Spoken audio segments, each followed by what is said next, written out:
Hi, all. Welcome. This is Trish with Butterfly Dreams Alliance. I wanted to jump on. As you can see, this is a coffee chat. If you've ever heard me speak, I often discuss how important it is that if we are going to combat acts of abuse, violence, human trafficking, child trafficking, how important coffee chats are.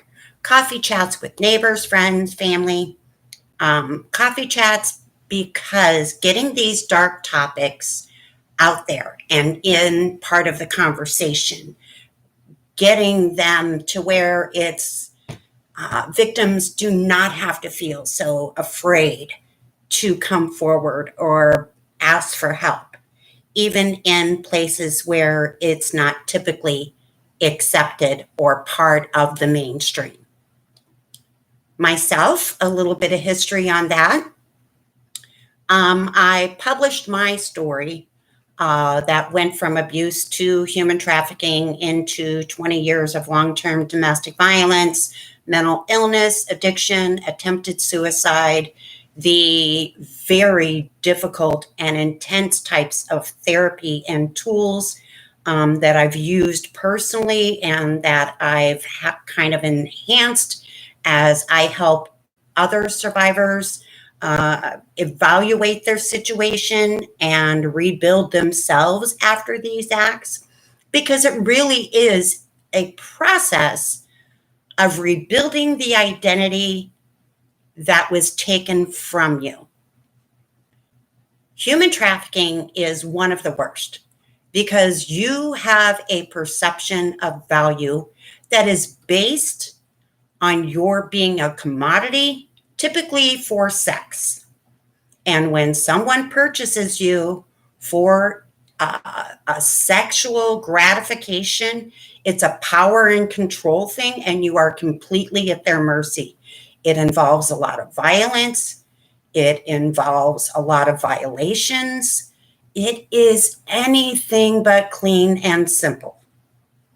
Now, in being a survivor, after going through my own rebuilding process and working with Central Illinois Human Trafficking Task Force and the coalitions across the country, as well as here locally, it is very rare that we discuss the reality that it happens in absolutely every neighborhood. There is no boundary, no barrier, no color of your skin, no economic status, no religion, no area that these offenses do not travel into. We can think that they are the most perfect environments, that they are the safest communities. In rural areas, I typically focus my expertise, I guess you could say, on rural areas. I grew up in a small community. Everyone knew me. Everyone knew my family. Everyone knew how ugly it got. They actually witnessed acts of nothing but pure terroristic trauma, is the only way that I can even begin to explain it. And I know it's pretty ridiculous. You think, no way could that ever happen. Absolutely, it does.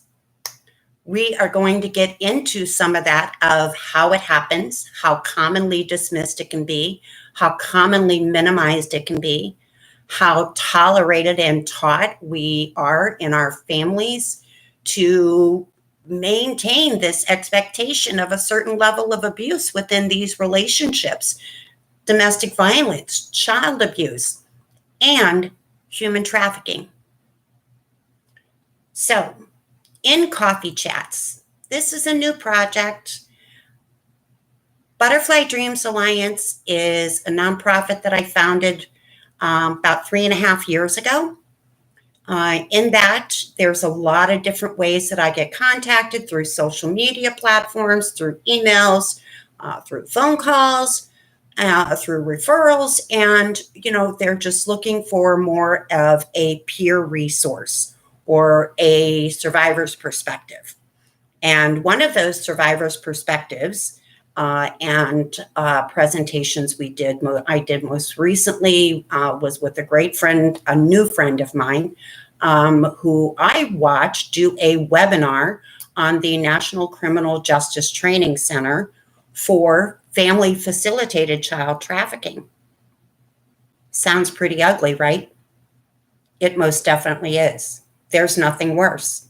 You can't imagine anything worse than a family member actually using their child as a commodity or in this weird power control kind of thing to just start this ugly cycle of human destruction.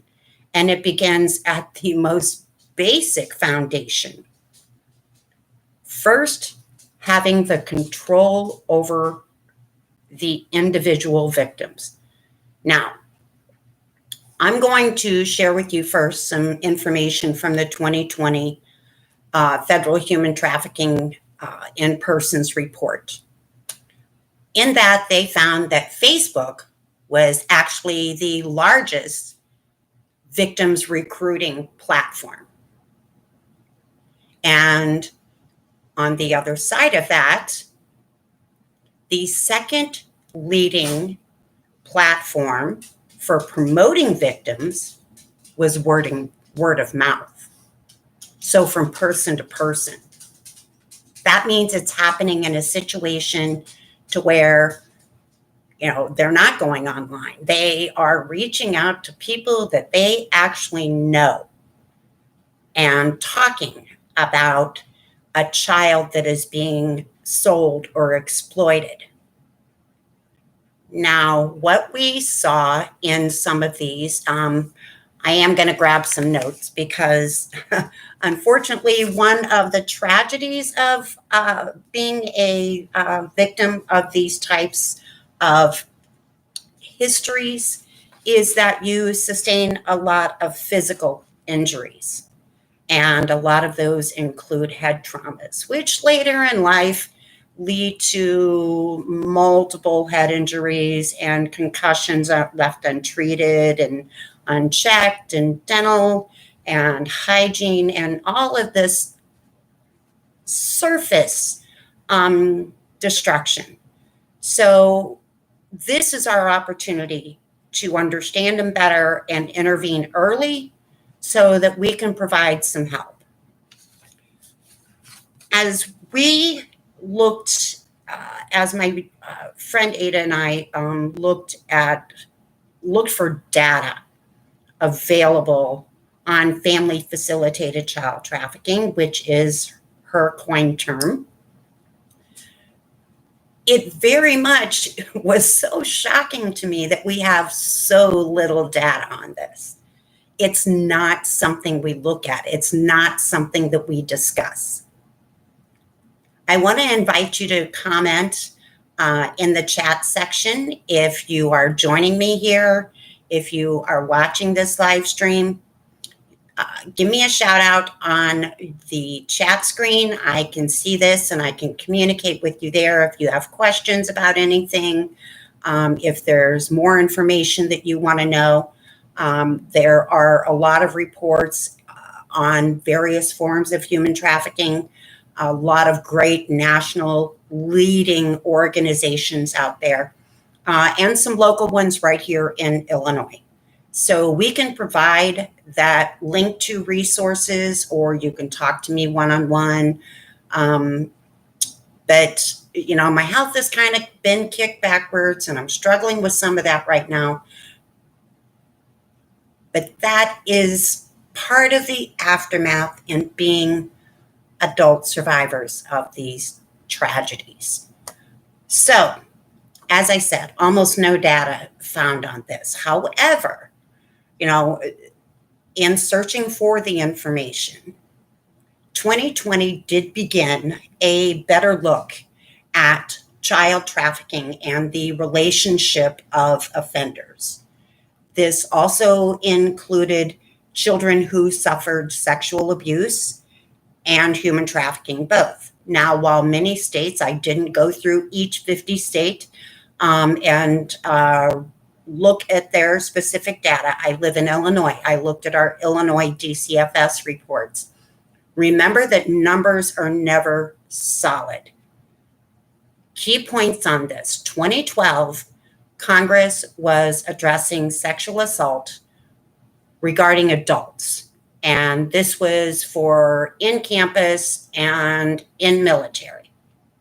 In that regard, for it being adults who know that they have a right to be protected, to not have to endure these offenses without legal protection and prosecution against those who offend them, they still found that it was typically, for every one report that is made, at least 6 others are not.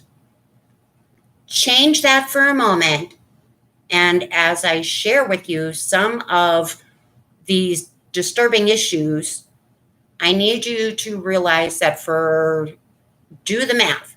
For every one report that is made, at least 6 others are not.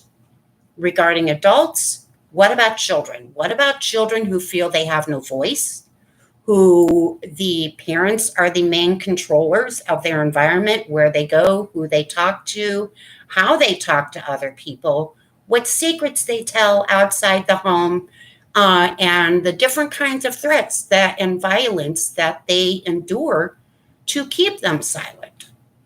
And this can go on for decades, far past aging away from their abusers. It happened to me.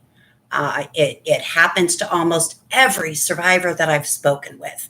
And, trust me, there have been survivors that are incredible advocates today, that I began my live speaking advocacy process with many years ago when I was doing talk radio and interviewed these amazing people and talked with them. They are on leading UN platforms. They are on national adult survivor platforms. They are men. They are women. These are people who live their lives through the aftermath of this destruction until they were in their late 30s to mid 40s before they ever felt that it was okay to start addressing what was happening to them, the aftermath that they were carrying, the reasons for their addictions, their mental health struggles, their job struggles, the ability to maintain a stable environment for them, for their families, for their children. I know that's how it happened with me and almost every adult survivor I have spoken to. Same thing. It is absolutely that it is a continuing cycle of destruction, and then that wounded adult will do their very best. Sometimes they succeed, sometimes they do not. Sometimes they don't live. Sometimes they cannot handle the burden of this pain, this suffering, this destruction, that they will commit suicide or attempt suicide, or maybe their mental health is so overwhelming that they cannot function in day-to-day society. Maybe they end up like me, filled with physical injuries from head to toe that cost them their careers. They get put on early disability. They have become amazing advocates on this platform. And I am just so honored for all of those I've had the opportunity to speak with, what they're doing today, and just amazing how we can continue to do this. It is possible. So I hope that you will join me, take a breath. Yes, we're going to cover some dark material. We're going to get real dirty and real honest about these tragedies, because without real conversation and without real awareness, real prevention strategies, training and across the country and around the world, efforts around the world, being safe is a human right. It's protected under the US Constitution. It is also a right in the Universal Declaration of Human Rights, written in 1948 by the United Nations. So, that is the most basic human right, the right to be safe. So, where should we be most safe if we cannot be safe in our homes? And this is where the most horrific acts can happen. And although some things may be witnessed, we minimize them, we dismiss them. Sometimes we even completely ignore them and feel that it's not our business. I'm here to tell you this has happened and still happens in every small town, in every big city. This is something that, if we think about the numbers, so the 2020 National Children's Bureau Child Maltreatment Report, 650,000 maltreatment reports investigated. Of those, 65,000, a little over 65,000 were confirmed sexual abuse. On average, they estimate 1 in 9 children, regardless of gender, experiencing some form of child sexual abuse. Now, what I found in researching this data, and again, numbers are always skewed, they are not solid. We can only go and provide information from the reports that we do have available. So in regarding that, so if we have 65,000 cases confirmed across the country of child sexual abuse, multiply that number times 6. So now we have close to 400,000, right? In cases of human trafficking, where they found close to 1,000, I think it was 877 cases, multiply that by 6. Then you've got almost 5,000 cases. 80% of adult survivors of human trafficking, when they come forward, when they seek help, when they start working through their therapy, it is found that 80% of them, according to the National Human Trafficking Resource Center, it is found that 80% of them experienced sexual abuse inside the home. For victims of these offenses, it's not that much of a step further to be exploited. It's actually a very high risk. Add into that addiction, whether it be alcohol or heroin or economic challenges or religious beliefs or disregard or whatever platform, whatever reason you want to give, it is one of those situations to where we will never fully know just how many there are.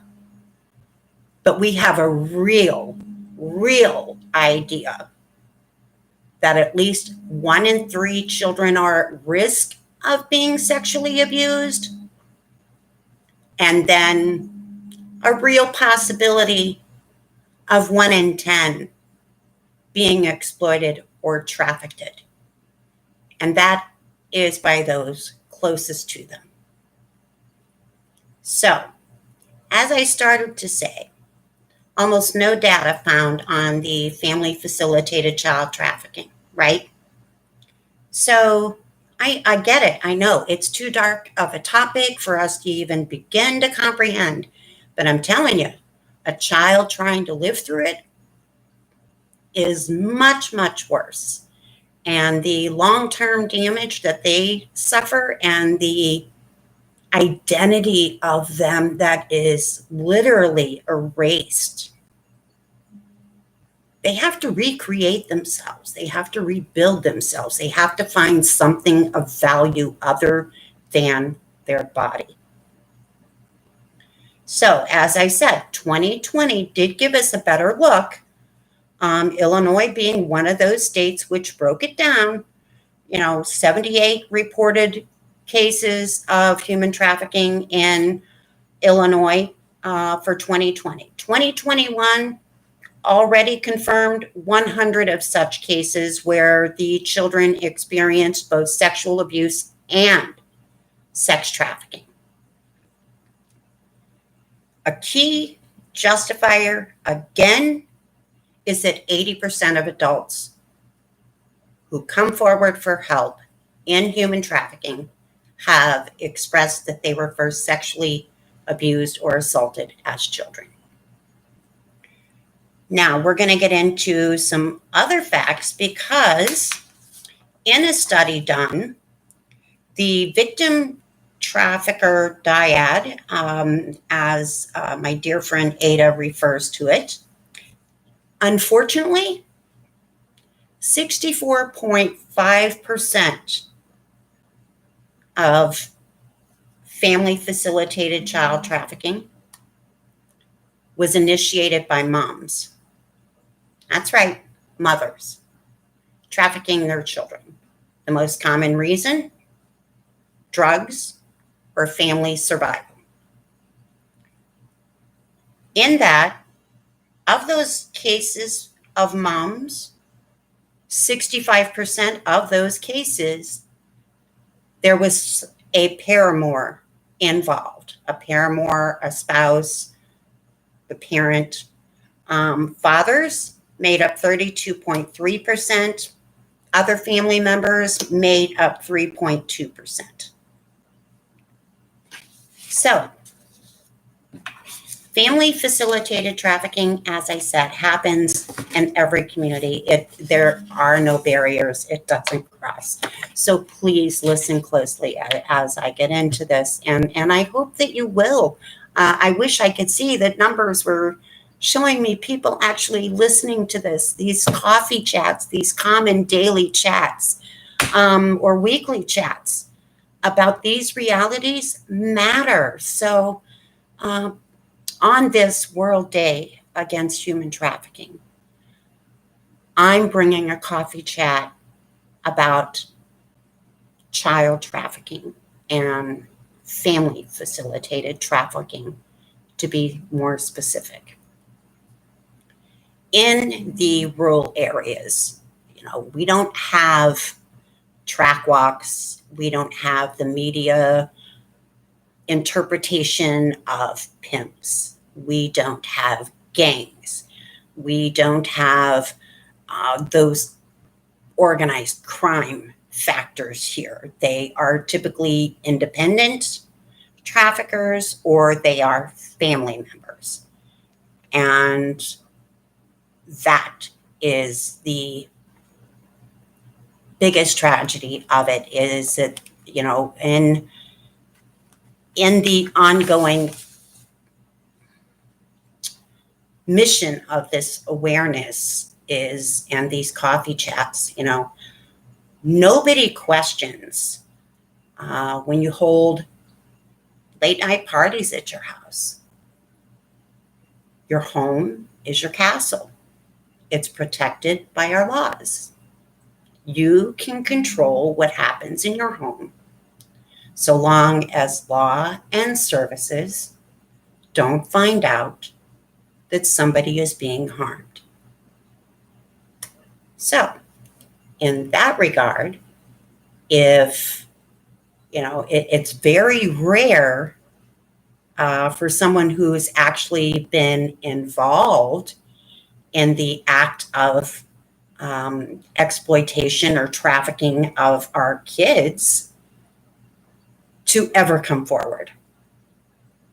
And very rarely will anyone outside that very protected, private little circle of people ever actually see the act itself. Now, in my situation, this was back in the 1970s, small rural town in Illinois. I was at 12 years old, I was taken up to the bar where my mother worked. I was intoxicated with vodka and orange juice. And then I was offered out to the adult coal miners. I was told how to walk up to the jukebox, how to dance at the jukebox, how to lure these men into buying drinks for my stepfather. Then at 13, it was my mother and my stepfather who took me on their dates. So I would be this child sitting in this nightclub, drinking whiskey and 7-Up, and being offered out to go up on the dance floor and dance with all these men. These men would be asked if they wanted to take me outside, just for the sadistic power and control, the thrill that it gave my stepfather to be able to do this with my mother involved. Also, at 13, began late night house parties. Typically on a Friday night after second shift, anywhere from 5 to 8 guys, maybe 10 guys, adult men. When I say guys, I mean adult men. These are coal miners that were working at the local coal mine. I would get a call about 10 o'clock at night. Teresa Ann, you need to put on this outfit. You need to get these drinks ready. And don't forget to put this porn video in the VCR and have it ready. My mother, I'll never forget the first time it happened. She literally looked at me, and as she walked in her bedroom, turned around and looked at me and said, "Have fun." Walked in her bedroom and closed the door. My mother was not an abused person. Please don't think that way. My stepfather would have crawled naked over hot coals. My mother controlled what happened in our home. She could have stopped it at any point. She could have stopped it early on. The first time she walked in on his first attempted rape, whenever I was just 9 years old, she could have had him arrested right there and then. But she didn't. She yelled at me and she sent me to my room. So I was to blame. As I grew up, I heard on a daily basis, a weekly basis, you were born for breeding. Now, as I got to be older, 15, 16, and talking about what I wanted to do in my adult life, I wanted to be a secretary. You do that, then you are going to be an office paid. Okay. At 19, I thought about joining the Air Force to get a whole new perspective and a whole new chance on my life. I was told, then you will be a government paid. Okay. So, in hearing all my life, I was born for breeding. In hearing all my life that there was no reason for a decent education for me, that I would never be more than someone's whore. That's what I believed. That's what was drilled into my head from the time I was 11, 12 years old, when he just so happened to arrange the very first party with boys in our neighborhood. At my house, telling me what to wear, which boy to allow to do what, and then wanting to hear all the dirty little details about it. It's a horrible existence. Now, at the same time that all of this other stuff was going on, there was, I had an older brother. There was a young man who came to live with us at 14, a friend of my mother's whose boy felt more welcome in our home. There was a younger sister. Everyone knew my family. I attended the same school district for 6 consecutive years. We lived inside this little town. We moved almost yearly. But when I was 13, they finally bought a house, and that little house on Richland Street, yes, indeed, that became my captivity. My mother actually purchased him a little brass bell.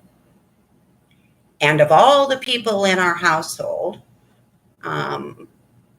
absolutely no one was responsible for answering that bell other than me. So all I knew was that I was a cook, I was a caregiver for the family, I was a housekeeper, and I better be there when he rings that bell. In that dynamic, there was a lot of violence.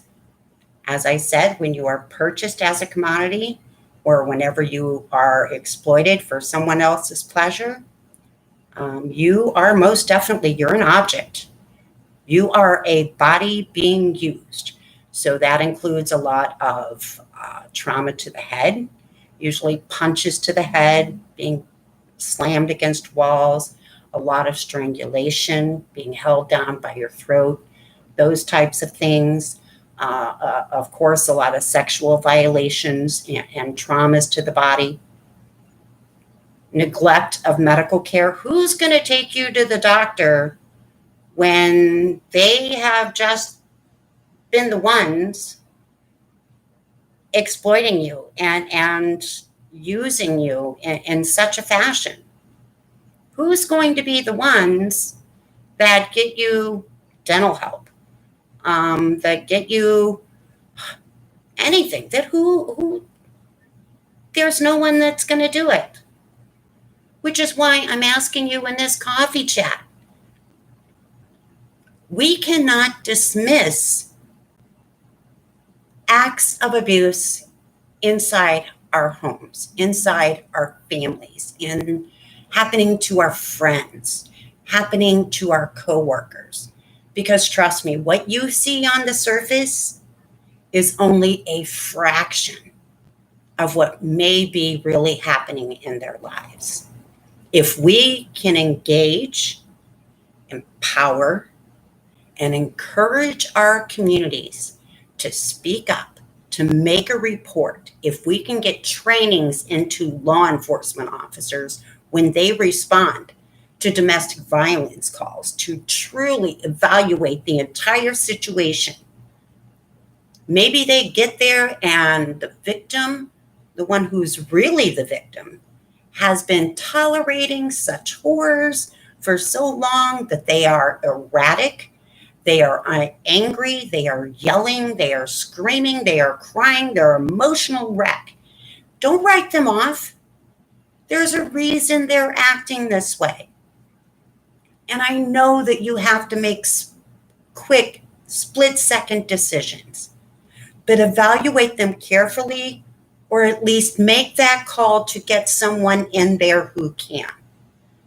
Whether it be a mental health first aid professional who steps in to calm the situation so that you can talk with victims, or if it is children's services to have someone do forensic interviews and other such things with the kids. Someone who can give a better perspective, because law enforcement, yeah, it is in the moment, but learn little simple tricks to identify the situation. It's not always what you see on the surface. And in human trafficking, in this World Day of Human Trafficking, please let me remind you, back in April, Butterfly Dreams Alliance did a broadcast through Zoom via Facebook Live under the umbrella, okay, under the umbrella of abuse, under the umbrella of domestic violence, under the umbrella of human trafficking. All of these other things happen, and they are very real. You know, it's perceived often that people go into survival sex for drugs, or that they do this because they suffer addiction, that they were addicted and that's why they became vulnerable. But what about those who come from healthy, happy homes, who, you know, get in relationships with people who come from abusive environments? And then that person then says, oh, if you love me, you will. And there is no stronger statement for a teenager to hear, for a wounded, broken soul to hear, because they want that love. They want that connection. They want to know that they can prove themselves to that person. If you love me, you will. That includes everything that you can possibly imagine. Not just you will clean up the house, you will get up and do this or get up and do that. No, what about, if you love me, you'll go over to my friend's house with me. And at that friend's house, maybe you walk into a situation where there's 3 or 4 other guys waiting for you. And then all of a sudden you hear, well, if you love me, I need this, I need that, you know, so I really need you to do this. Yeah. Teens are being lured into it all the time.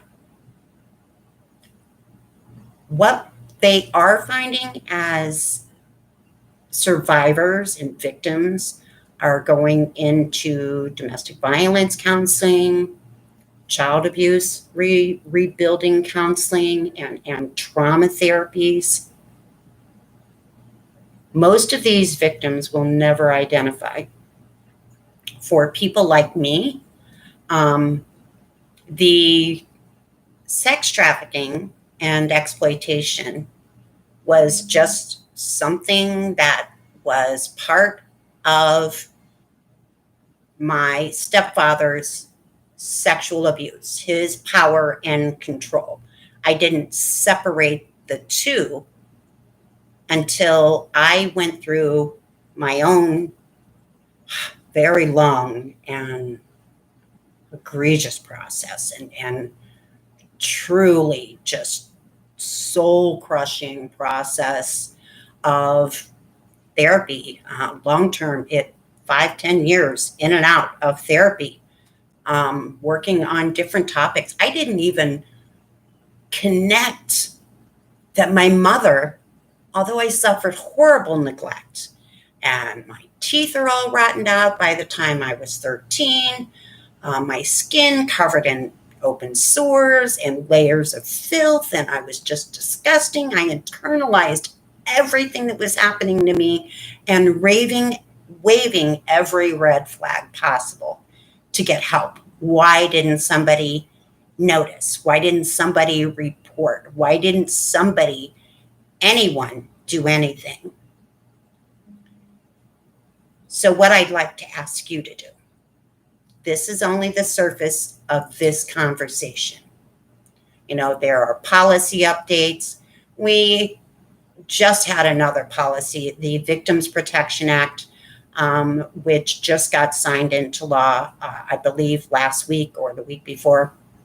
I know, trust me, there's only so much I can keep in this head. But we've got timelines here in Illinois. We've got timelines for policy changes across the country. We know that there have been major legislative processes. We see the headlines on a daily basis of traffickers and Johns who are attempting or being caught. We see our rescue going in and actually boots on ground rescuing children from these trafficking rings. It's real. It's happening. But in smaller communities, we do not have the common children being kidnapped off the streets and stolen into trafficking rings. We have the type of trafficking that involves and violates the very sense of a person's well-being and daily safety. And that is by the very people who control the household that they live in, because their day-to-day survival or prevention of violence against them is to do as they are told. No one questions a child traveling with parents, grandparents, siblings. No one questions a child who, as I said, parties at your home or whether you are being taken someplace. And very few will see the actual trafficking itself take place. That is only those who are actually taking part. And very rarely are they ever going to come forward and say, hey, yeah, I was there. It's real. It's in every community. It's happening across the country. It's happening around the globe. So in this World Day against human trafficking, please keep in mind that there is a real possibility that the children you see being aggressive or misbehaving in school, missing school, being truant, suffering depression, suffering anxiety disorders, fears, or just trying to remain hidden and be silent in class and no class participation. Maybe they rarely ever get their homework done. Maybe they constantly complain about health problems. Maybe they are trying to avoid contact with anyone, because that is the way that the abusers and traffickers control their victims. If you tell someone, you will be the one that's removed. If you tell someone, you will destroy and separate the family. You will never see your family again. It is on your shoulders. That's what these victims are told. It is their responsibility, not only to protect the family unit itself, but to protect those people for decades. Because what if you're an adult and you come out and you say, hey, this is my reality, this is what happened to me?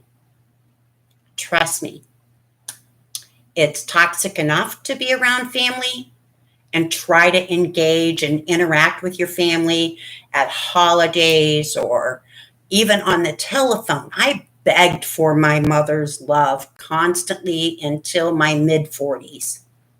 And at my mid-40s, I was finally able to put together exactly how she had taken part, what she had allowed, and the destruction that she allowed of her middle child and the layers of responsibility that she continually dismissed and put upon that one single child.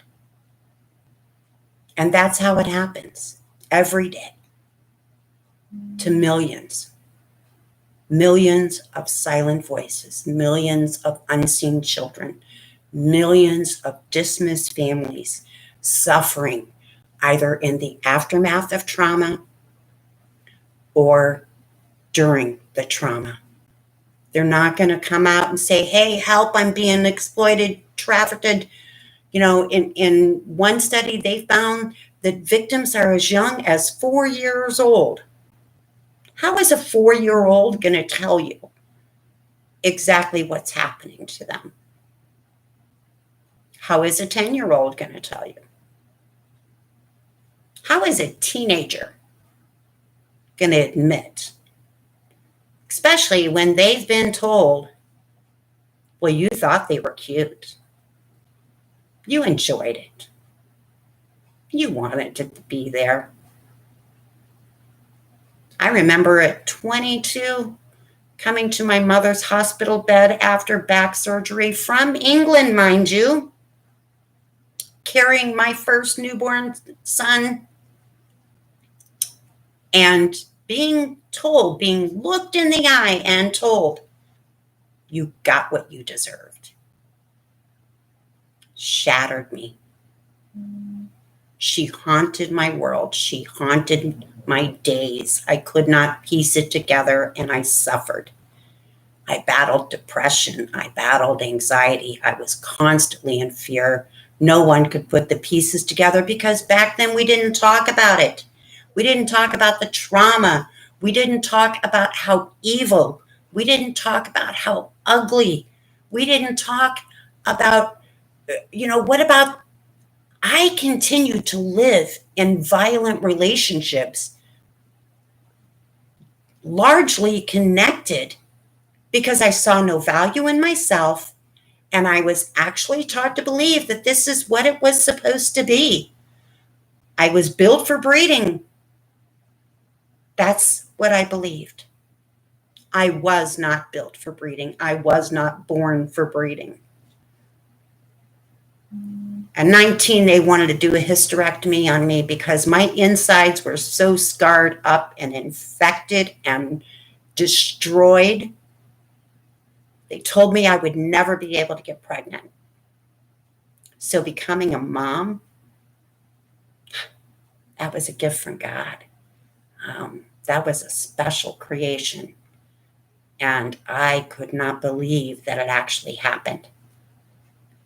It was the greatest gift to me. My children are still my world. My grandchildren are my world.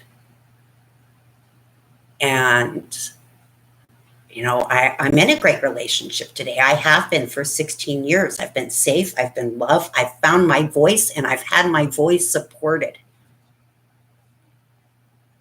My story's been published. It's a violent read. If you pick up My Justice by Patricia McKnight, it is definitely a violent read, so take care. Personal care, read, be aware of jaw tension and head tension and muscle tightness and triggers and fears, and put that book down and walk away. Don't force yourself to address the topics if they are too deep for you, because your mental wellness, your emotional wellness is very important. So even if it's difficult watching these coffee chats, I ask you, I beg you, please, please. Awareness can go a long way. Trauma-informed response can go a long way. Recognizing that we call substance abuse a recovery process.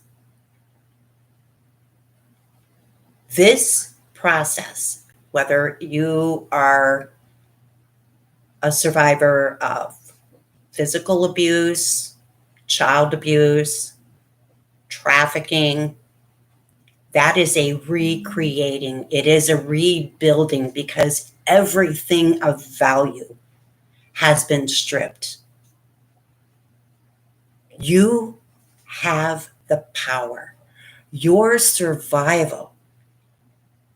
I have learned that your survival, that is your resilience.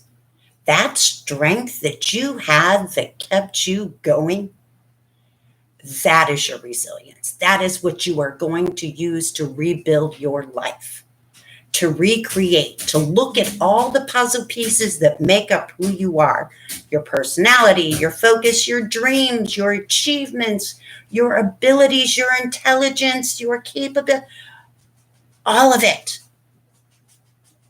When you are free, when you are safe, you are going to process this and you are going to break apart those puzzle pieces, and you have the ability to reshape them and reform them and become the individual that you want others to know, to become strong, to become a good parent, to become a strong, focused employee, to become whatever it is you want to be, because that is why each of us have such individuality in who we are.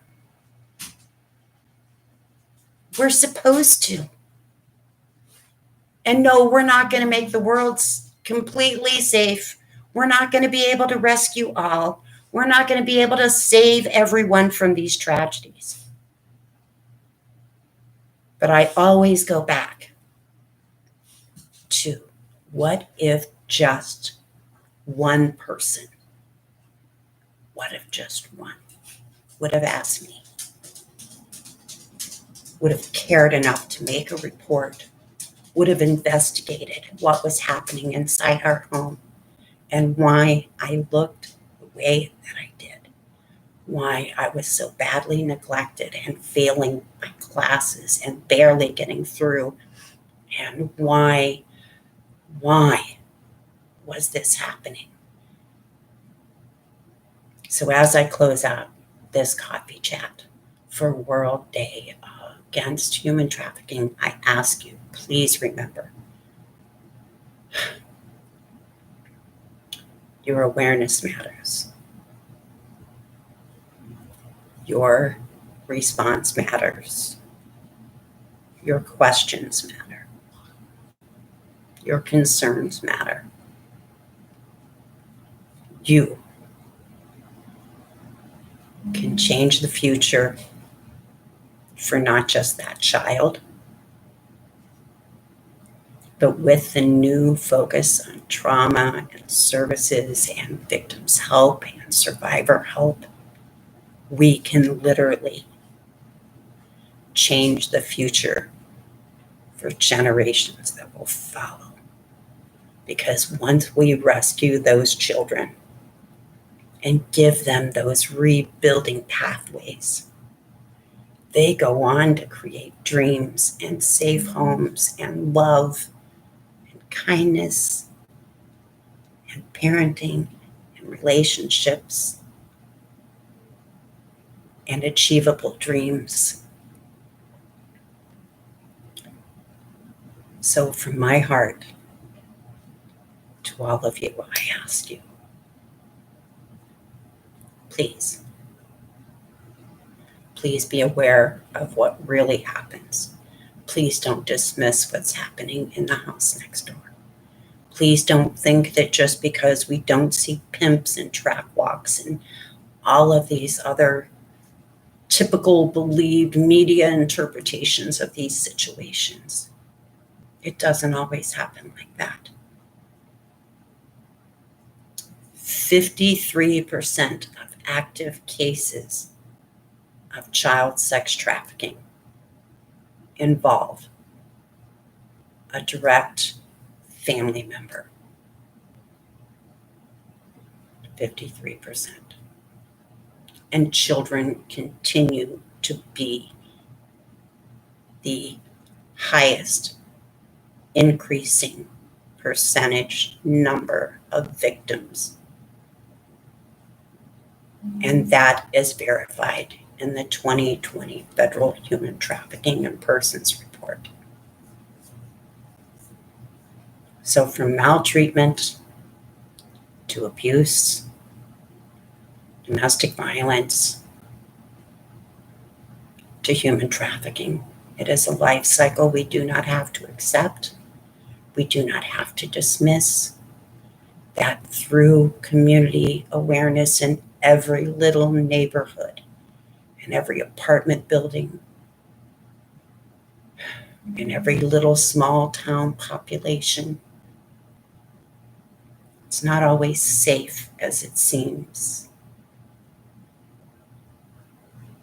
So help. Please help. Keep the conversation going. Share information. Be aware of the resources that are available. And if you question that, do a Google search. Find out what's available. And if you need more help, contact me. butterflydreamsalliance.org. Trish at butterflydreamsalliance.org. Or Facebook page, Butterfly Dreams Alliance. I'm all over. With that, I'm going to close this coffee chat. And I hope that I've shared information that you can use to have your own coffee chats. I'm not an expert videoer. I'm not an expert speaker. I'm not. So these are not going to be expert situations or conversations or coffee chats. We're just going to be real. Be real about the facts. Be real about the information. And